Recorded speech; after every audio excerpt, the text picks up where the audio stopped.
Nous allons donc passer à la séance d'aujourd'hui qui est sur l'environnement digital des chirurgiens. J'appelle Thomas Josse avec lequel je vais co-modérer cette session.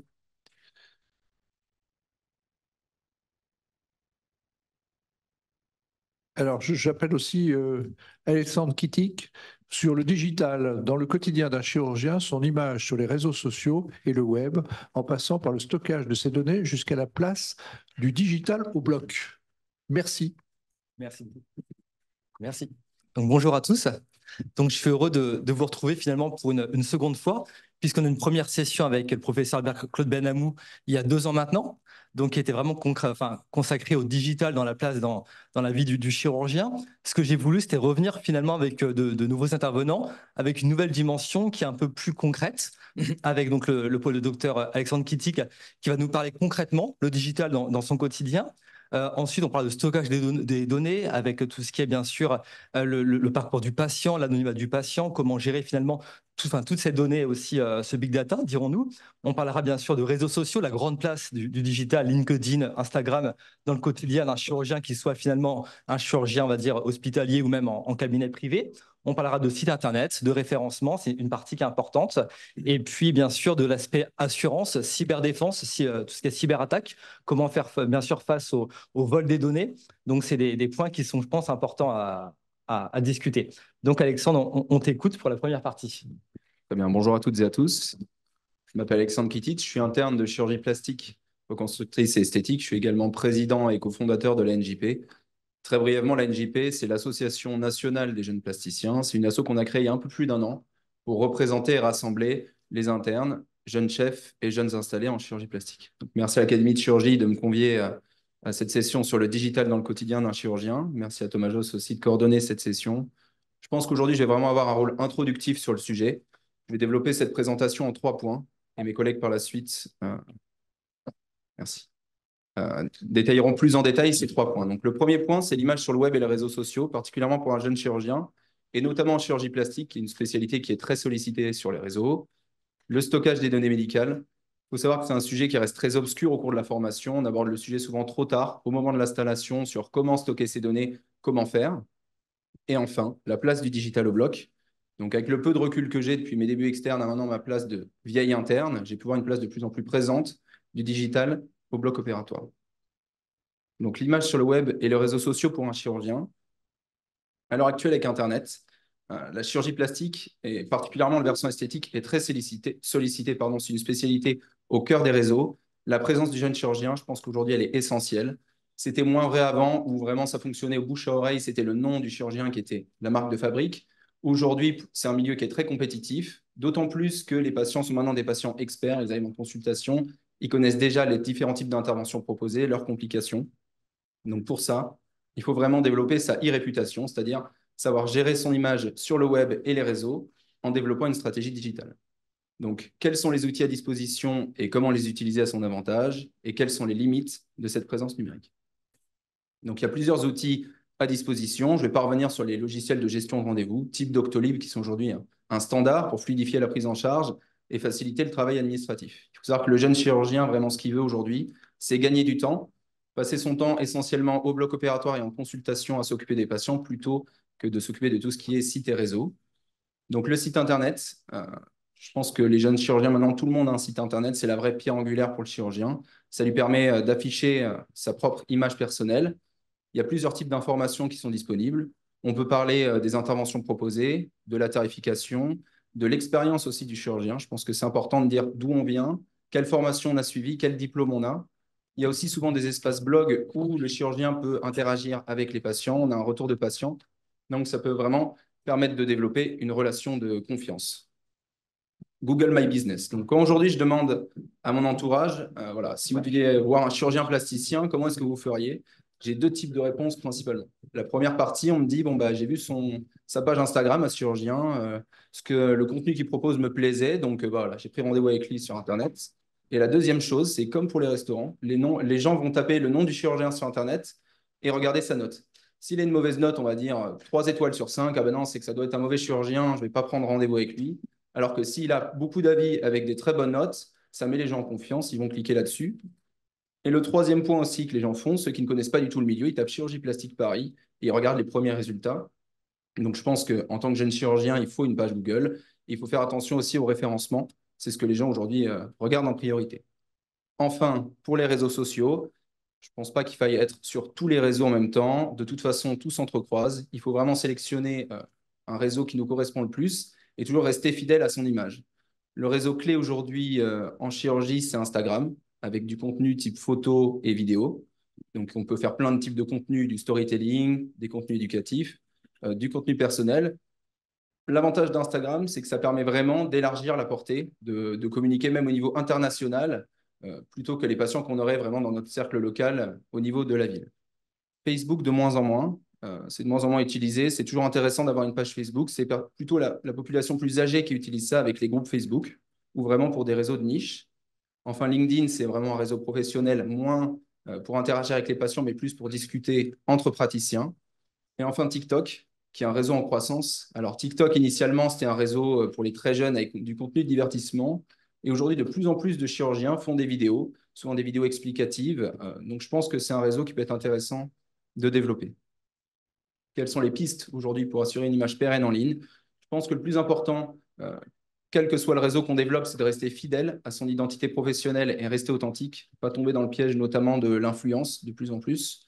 Développer une stratégie digitale robuste, et pour ça, il faut savoir bien s'entourer avec d'autres acteurs pour essayer de gagner un maximum de temps pour nous et d'avoir une image qui reste fidèle. Ne pas trop s'exposer sur les réseaux.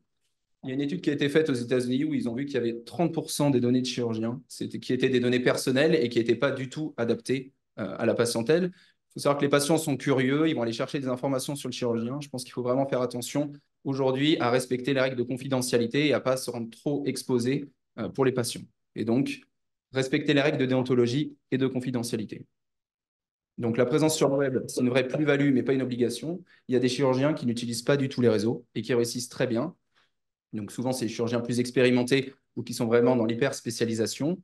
Quoi qu'il en soit, maintenant, pour le jeune chirurgien, tout ce qui est cette gestion, c'est vraiment très chronophage. Il y a vraiment une minorité qui vont créer leur site Internet et développer leur réseau. Je pense qu'il faut déléguer, même si c'est un coût. Le plus important dans tout ça, c'est d'avoir une vraie gestion proactive de sa réputation. Ensuite, le stockage des données pour un chirurgien. Donc, comme je le disais, au cours de l'internat, on n'a vraiment aucune information à ce sujet, ou alors très peu. On arrive souvent au moment de l'installation à se dire, voilà, j'ai des données patients, qu'est-ce que je peux en faire, comment je peux faire? Et donc, on doit réagir vite, alors que je pense que c'est bien d'anticiper ce genre de questionnement, sachant qu'il y a eu une vraie évolution des pratiques, on peut dire une transition digitale. Initialement, on avait un stockage sous forme papier. Donc, le problème du stockage papier, c'est qu'il y a un fort risque de vol, de perte et de rupture de confidentialité. Ensuite, on est passé à un stockage numérique des dossiers médico-électroniques, initialement local avec les disques durs et les systèmes d'information hospitaliers. Puis, on l'a mis sur du cloud, c'est-à-dire du externalisé en ligne avec un stockage de données qui peut être beaucoup plus important. Quoi qu'il en soit aujourd'hui, ces dossiers médico-électroniques, c'est des solutions qui sont plus efficaces, sécurisées et interopérables. Donc, ce stockage des données, il faut se poser la question assez tôt de comment bien gérer le stockage. Mes collègues d'e-docteurs aborderont le sujet mieux que moi. Quoi qu'il en soit, il faut connaître les obligations légales et déontologiques, à savoir tout ce qui est secret médical et RGPD, qui est le règlement général sur la protection des données, qui est une réglementation de l'Union européenne. Les différents types de stockage, leurs avantages et leurs inconvénients. Le stockage local qui est facile à utiliser, mais on l'a vu avec les épisodes récents, du problème des piratages des données hospitalières. Donc, je pense qu'aujourd'hui, pour un jeune chirurgien, il faut opter pour une solution cloud qui permet de stocker beaucoup plus de données de façon bien plus sécurisée, mais ça demande une certaine logistique derrière. Également connaître les risques et menaces concernant les données. Donc, quelle posture adopter? Comme je le disais, la gestion autonome des données aujourd'hui, c'est vraiment impossible. Il y a trop de données à stocker, il y a trop de choses à penser. Encore une fois, le jeune chirurgien, il veut gagner du temps. Donc, il faut déléguer un prestataire, je pense, sur une solution cloud. Pourquoi? Parce qu'on a un accès plus rapide aux données de santé. On veut être un chirurgien digital, nomade, c'est-à-dire avoir accès tout le temps aux données de santé de façon sécurisée. Ça améliore aussi la communication avec les autres praticiens, c'est-à-dire qu'on peut échanger des données instantanément, plutôt que d'avoir du stockage local, de devoir l'envoyer, etc. On a un cryptage et une sécurité optimale, et surtout les données sont protégées en cas de catastrophe. Enfin, la place du digital au bloc opératoire. Donc, on se dirige vers un bloc opératoire augmenté, effectivement la digitalisation, c'est-à-dire qu'on introduit des technologies numériques avancées au bloc opératoire pour gagner en sécurité, en efficacité. Cette digitalisation, elle permet une vraie homogénéisation des résultats, une baisse de la variabilité et une amélioration de la performance. Donc ici, je parle de la chaire BOPA, qui est développée par le professeur Eric Vibert à l'hôpital Paul Brousse. Donc eux, ce qu'ils font, en fait, ils ont des blocs opératoires comme ce qu'on a en établissement public et privé, dans leurs locaux. Et en fait, ils vont pouvoir tester des technologies qui sont soit existantes, soit en cours de formation. Ils vont les tester dans leurs locaux blocs opératoires pour faciliter et accélérer l'introduction de ces technologies en réel dans les établissements publics et privés. On peut parler de révolution technique, économique et éthique. Donc, quels enjeux face à cette digitalisation? Premier point, amélioration des pratiques et de la formation. La réalité virtuelle.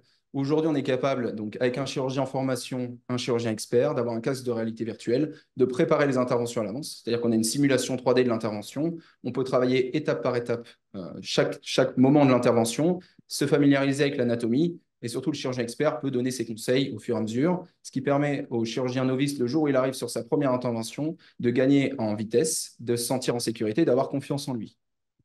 La réalité augmentée et l'aide à la décision, en direct sur des types de chirurgie avec de la réalité un peu augmentée, on peut avoir des informations pour guider le chirurgien et également gagner en sécurité.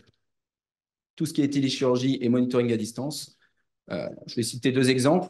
Le premier, on a maintenant des caméras dans les lumières de salle, dans les salles éthiques du bloc opératoire. Donc, ce n'est pas pour faire la police, c'est pour étudier vraiment ce qui se passe pendant le bloc. Et soit en direct, on peut donner des conseils à distance et regarder un peu ce qui se fait, soit a posteriori, apprendre des erreurs pour faire mieux la fois d'après. Et on a maintenant, j'en viens en dessous, la robochirurgie, donc notamment en chirurgie plastique. Ils ont développé maintenant des robots microchirurgicaux qui permettent, en fait, avec des gestes macroscopiques, de faire des sutures microvasculaires en supprimant le tremblement. Le deuxième point, s'améliorer la qualité et la sécurité des interventions, les impressions 3D, j'y reviens juste après, et enfin innover et collaborer avec des plateformes de recherche et de développement, de la coopération interdisciplinaire et du transfert de connaissances. Donc, quelles innovations bloquent en chirurgie plastique? Dans cette digitalisation, il y a surtout une digitalisation microchirurgicale. Donc, on fait beaucoup de lambeaux libres, c'est-à-dire qu'on va prendre, on va dire, des lambeaux de peau et de graisse d'un endroit, qu'on va isoler sur un vaisseau et qu'on va venir transférer sur un site receveur. Pour le transférer et pour que le lambeau fonctionne, on doit faire des anastomoses à l'aide d'un microscope. Aujourd'hui, en salle opératoire, on a des microscopes qui sont rediffusés, donc on a l'image en direct sur des écrans 4K haute définition, ce qui permet, si c'est un chirurgien expert qui fait l'anastomose, ça permet au chirurgien en formation de voir le geste et en même temps, le chirurgien expert peut commenter son geste. Donc, en termes de pédagogie, je pense qu'il n'y a vraiment pas mieux. Et à l'inverse, si c'est un chirurgien novice qui fait le geste, ça permet au chirurgien expert de contrôler en direct et aussi de lui donner des conseils. Le verre d'indocyanine et étude de la vascularisation. Une fois qu'on a fait cette anastomose, voilà, il y a des zones de vascularisation préférentielles et des zones où la vascularisation est plus précaire. Il faut vraiment sélectionner au mieux quelles sont les zones où la vascularisation est la meilleure. On injecte du verre d'indocyanine dans la circulation sanguine. On a une caméra qui se met au-dessus du lambeau qu'on a branché et on peut étudier avec la diffusion du verre les zones de vascularisation vraiment préférentielles, les sélectionner et pouvoir retirer uniquement les zones où la vascularisation se fait mal, ce qui permet de gagner en sécurité, en efficacité. Enfin, les guides de coupe 3D, surtout en chirurgie maxillofaciale, on a des guides de coupe maintenant qui permettent de couper exactement à l'endroit où on veut pour gagner en précision. On peut aussi, par exemple, avec les imprimantes 3D, reconstruire une paroi orbitaire avec des plaques qui sont faites vraiment sur mesure. En conclusion, donc, on se dirige vraiment aujourd'hui vers un bloc opératoire augmenté. Il y a une vraie digitalisation globale du chirurgien. Il faut, en tant que jeune chirurgien, avoir une formation continue pour rester dans l'air du temps, toujours capter les nouvelles technologies. Et tout ce qui concerne le web et les réseaux, quoi qu'on fasse, il faut toujours rester fidèle à son identité. Merci de votre attention. Merci au docteur Critique pour son exposé sur le digital et le bloc opératoire, qui est effectivement une petite révolution, ou une grosse révolution même, qui arrive et qu'il faut prendre très au sérieux et l'appliquer. Il n'y a qu'une chose qui m'a un peu surpris, c'est sur les réseaux, vous avez, à titre personnel, j'utilise beaucoup X. Et vous n'avez pas mis X, vous avez mis Instagram, vous avez mis Facebook, mais pourquoi pas X?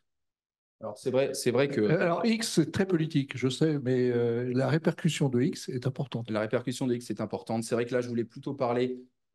J'ai mentionné quand même LinkedIn, je voulais vraiment parler. Oui, tout à fait. C'est pas encore pareil. On peut parler, j'aurais pu parler de X, effectivement. C'est une bonne. Parce que moi, j'ai l'impression, mais c'est peut-être une impression, que les journalistes regardent beaucoup X. Ouais, mais c'est sûr. Après, voilà.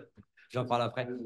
Mais X, c'est vrai que dans le parcours vers un patient, c'est beaucoup moins optimal, on va dire, dans une démarche du chirurgien qui veut parler à des patients. En tout cas, il bien sûr des choses à dire, à voir bien sûr un peu breaking news, mais en tout cas, dans le cas de figure du docteur Kittik, c'est un peu moins important, je pense. Alors, c'est vrai qu'en tant que jeune chirurgien, il y a très peu, de tout mon entourage, en tout cas en chirurgie plastique, très peu de gens qui utilisent X à titre professionnel. Enfin, voilà, c'est vraiment du contenu personnel. Pour les personnes qui sont plus avancées, effectivement, en expérience, il y a des gens qui l'utilisent. En tout cas, moi, en tant que jeune chirurgien, ce n'est pas un réseau qu'on développe beaucoup, Mais qui a des répercussions. mais qui a des répercussions. Oui, parce que moi, C'est une bonne remarque. petit exemple, il y a 3 semaines, j'ai été élu président, je l'ai mis sur X et les journalistes l'ont repris. Ouais, c'est vrai. C'est sûr. Professeur Benamou. Oui, je voulais te féliciter parce que je trouve que ton exposé est très intéressant dans la mesure où un jeune chirurgien est déjà dans un processus d'acculturation à ce qui nous intéresse tous, c'est-à-dire la constitution des datas qui vont permettre progressivement de constituer des registres, l'évaluation des progressions des techniques. Et donc, c'est un souci que nous avons à l'Académie, c'est que cette culture de la digitalisation de l'expérience qu'on a doit se développer considérablement pour l'ensemble des équipes chirurgicales parce qu'on nous attend là. C'est-à-dire on attend qu'on soit capable de constituer des registres de données suffisamment puissantes pour être, d'une part, apporter quelque chose, par exemple, dans l'innovation chirurgicale ou alors dans l'évaluation et les résultats, etc. Donc voilà, c'est un peu je trouve que c'est une très très bonne démonstration de ce changement culturel des jeunes chirurgiens. Merci. Jean-Claude. Oui, juste un petit mot pour appuyer la remarque d'Albert Claude. Je pense à toutes les relations qu'on a avec les jeunes chirurgiens, que ce soit toutes les associations. Je veux dire, il y a une très grande maturité, il y a une très grande connaissance de l'écosystème et de prise en charge finalement de je veux dire de ces moyens et de cette transformation. Donc on souhaite qu'il y ait véritablement la possibilité de réaliser un upgrade dans la formation, dans les moyens. C'est un gros problème que l'Académie soulève, mais on voit que les jeunes voilà, ils sont prêts, ils ont tout ce qu'il faut, je veux dire, pour prendre et absorber cette transformation. Donc, aux institutions de leur apporter leur nourriture, ce dont ils ont besoin. Si je peux reprendre une minute la parole, avec Philippe Marre, nous préparons pour le 15 mars, et puis après toute une série de réunions de travail sur les formations pratiques des jeunes chirurgiens dans tous les domaines de la chirurgie. Et donc, c'est pas seulement la formation à la pratique du geste, mais à la conception globale de c'est quoi un acte opératoire dans sa préparation, sa réalisation et ensuite son évaluation. Et ça, je crois que peut-être avec Philippe, ce serait bien que vous participiez. Avec grand plaisir. Le 15 mars, ce sera à l'Assemblée nationale. Il faudra vous inscrire parce qu'il n'y a pas beaucoup de place pour vous accueillir. Mais après, il y aura des groupes de travail thématique par thématique sur lesquels on aura besoin de faire participer les jeunes chirurgiens. Bon, c'est noté, j'y participerai avec plaisir.